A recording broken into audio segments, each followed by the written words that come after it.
அந்த மேம்போக்க ஈஸியா பண்ணலாம், ஜாலியா பண்ணலாம்னு வராங்கன்னு சொன்னாங்க இல்லையா? அதுதான் நாங்க நெறைய பார்க்குறோம்.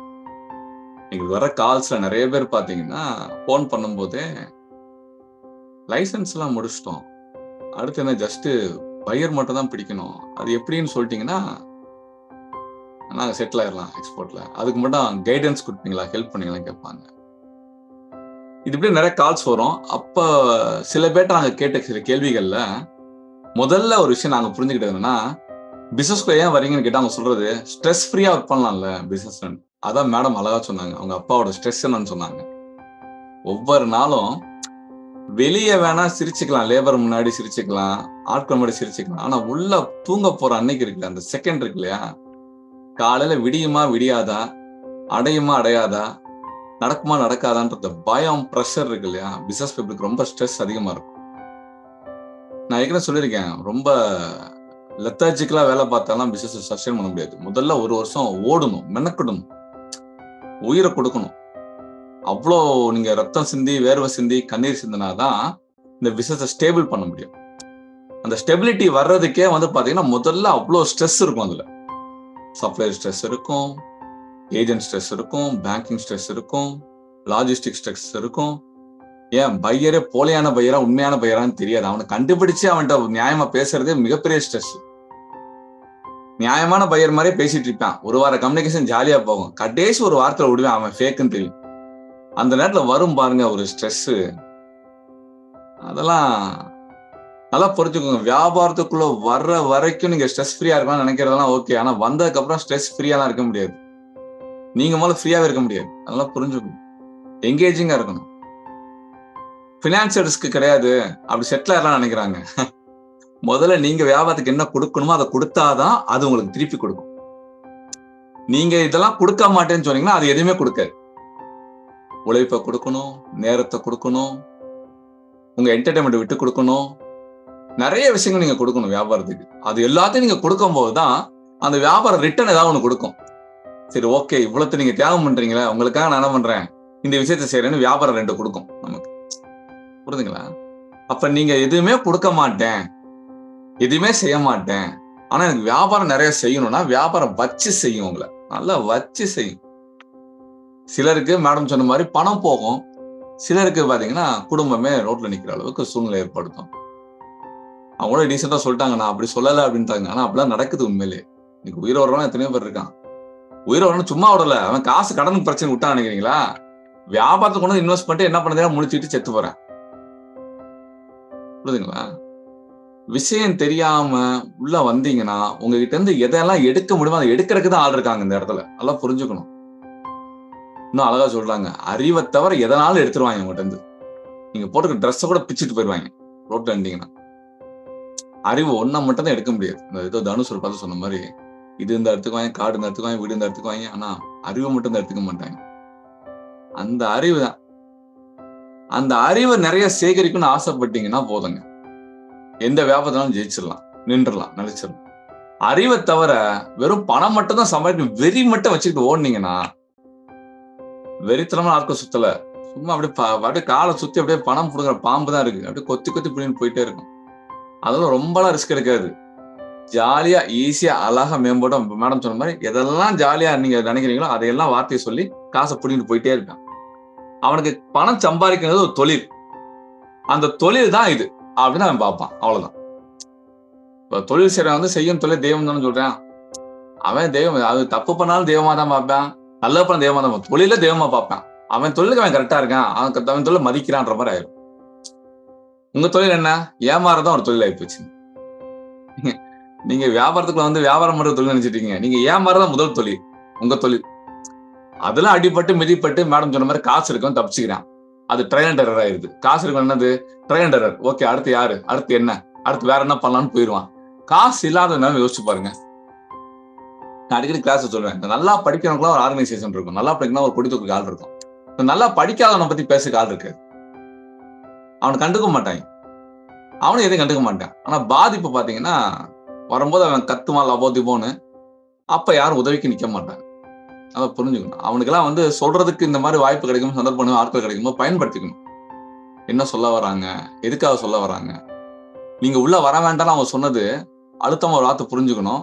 விஷயமே தெரியாம உள்ள வராதீங்கன்னு தான் சொல்றாங்க. விஷயம் தெரிஞ்சா உள்ள வாங்க, விஷயம் தெரிஞ்சா உள்ள வாங்க, விஷயம் தெரியலனா உள்ள வராதீங்க. தயவுசெய்து வந்தா கஷ்டப்படுவீங்க. தெரிஞ்சுக்கிறக்கா உள்ள வந்தீங்களா நல்லது, சம்பாதிக்காக உள்ள வந்தீங்கன்னா தப்பு, மாட்டிக்குவீங்க. இன்னொன்னு சூப்பரா எதுக பண்ணி சொன்னாங்க, அது ரொம்ப பிடிச்சிருந்துச்சு. நான் யூஸ் பண்ணிக்கிறேன் மேடம் கொஞ்சம். அது என்னோட கிளாஸ்லயும் கொஞ்சம் யூஸ் பண்ணிக்க நல்லா இருக்கு. புதையலா புதக்குழியா? நல்லா பெர்ஃபார்ம் பண்ணீங்கன்னா புதையல். பெர்ஃபார்மன்ஸ் என்ன பண்ண போறேன்னு தெரியலனா புதக்குழி தான். புதக்குழி தான். விழுந்துட்டீங்கன்னா எந்திரிக்க முடியாது. ஏதோ படத்துல அமலா உள்ள விழுந்துட்டு எந்திரிக்க முடியாம இந்த மண்ணு இதுல மாட்டிக்கலாம், அந்த மாதிரி தான். அப்படியே கொஞ்சம் கொஞ்சமா உள்ள இறங்குவீங்க. கொஞ்சம் கொஞ்சம் உங்க யாரும் தூக்க முடியாது, வெளியே தூக்கவே முடியாது. உங்களை தூக்கிட்டாங்க, அவ்வளவுதான், முடிஞ்சு. கொஞ்சம் கொஞ்சமா போவீங்க, அப்படியே மறைஞ்சிட்டே இருக்கும். வியாபாரங்கிறது நிறைய பேருக்கு கனவுங்க, சில பேருக்கு லட்சியங்க, சில பேருக்கு குடும்பத்தில் இருக்கக்கூடிய ஒரு பொறுப்புங்க. இது எல்லாத்துக்கும் ஒரு ஒரு மதிப்பு இருக்கு. அந்த மதிப்பை தெரிஞ்சுக்கிட்டு உள்ள வாங்க. கனவுனா சும்மா கலையிறது கனவு இல்ல. கலாம் சார் சொன்ன மாதிரி, ஐயா சொன்ன மாதிரி, தூங்க விடக்கூடாதுங்க. அதாங்க உண்மையான கனவு. சும்மா தூங்கி எந்திரிச்சா 10 ஐடியா வருது, அதுக்காக 10 வியாபாரத்தை நினைச்சு பார்ப்போம், 10 வியாபாரத்தை தொட்டு பார்ப்போம், 10 வியாபாரத்துக்குள்ள ஓடி பார்ப்போம், அப்படி கிடையாது. சும்மாவா இருக்கு வியாபாரம்? அந்த பாருங்க, இந்த இன்னைக்கு சொன்னாங்க ரேகா மேடம், லைசன்ஸ் எடுத்துட்டாரு, எல்லாம் எடுத்துட்டாரு, அடுத்து இதுதான் தெரியல. இது எடுக்கிறது என்னங்க பெரிய என்னமோ மலைய தூக்குற விஷயமா பாத்துட்டு இருக்கீங்க. லைசன்ஸ் ஒரு வெத்து பேப்பருங்க.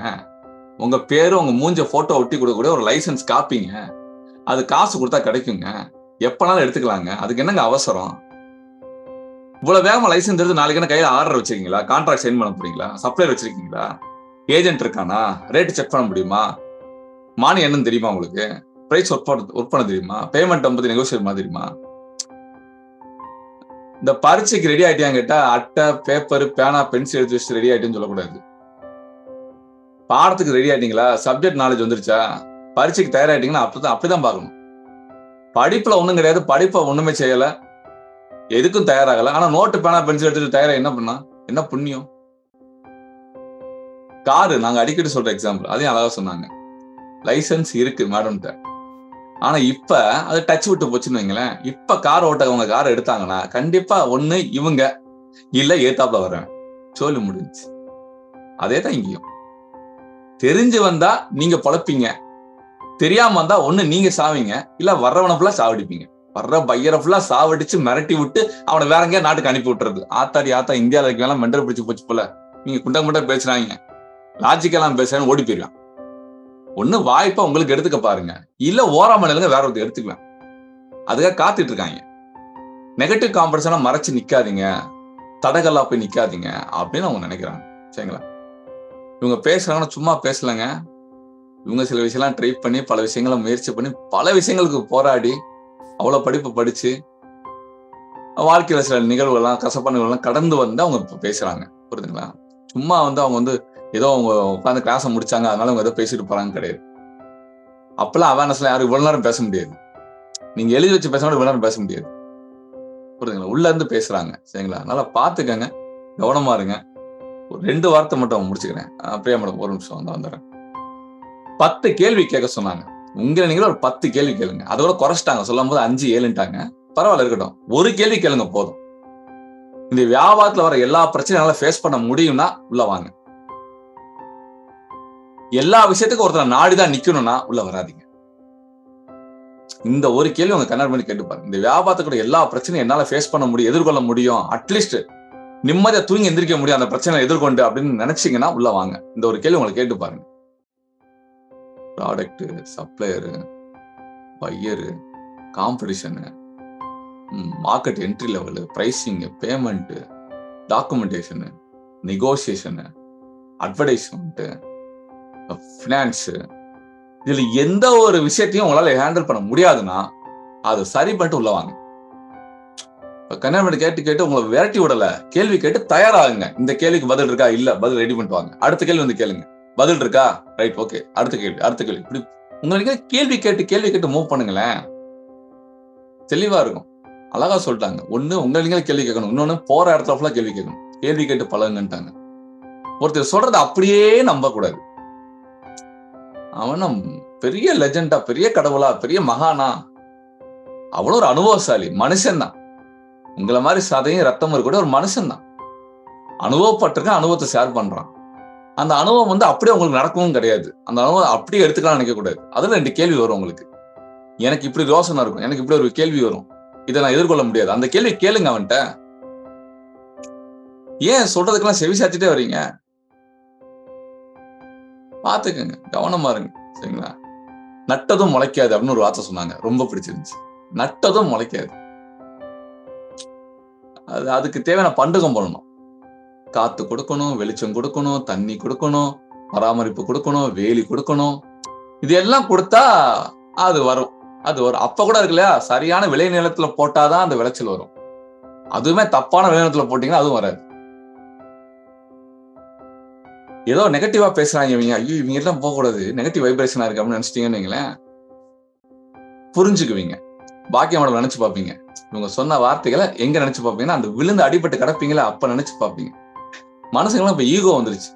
எல்லாத்துக்கும் ஒரு ஈகோ. அவன் சொல்ல நம்ம என்ன கேட்கணும்? நமக்கு அறிவு இருக்குல்ல, நமக்கு சொந்தமா செய்ய தெரியும்ல, நம்ம செஞ்சு பார்ப்போம். அதான் சொன்னாங்க, சொல்லும் போது தீன்னு சொல்லும் போதே கேட்டுக்கணும். கேட்டுக்கிறவன் கேட்டுக்குவான்.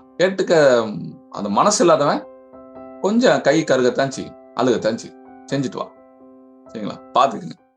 ஆபீஸ் ஓபன் பண்ணதாலையும் ஐஇ கூட எடுத்ததாலையும் முட்டாள்தனமா என்ன ஒரு எக்ஸ்போர்ட்டர்னு நானே நினைச்சுக்கிட்டு இருந்தேன்.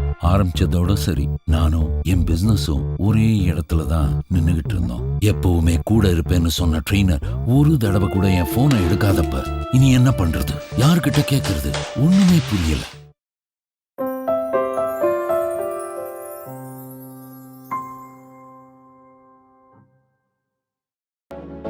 எக்ஸ்போர்ட்ட கத்துக்கிட்டா போதுமா? அத பத்தின புரிதல் வேண்டாமா? புரிதல் மட்டும்தான் வியாபாரத்துல உங்களை நிலைக்க வைக்கும். கற்றலினும் புரிதல் நன்று.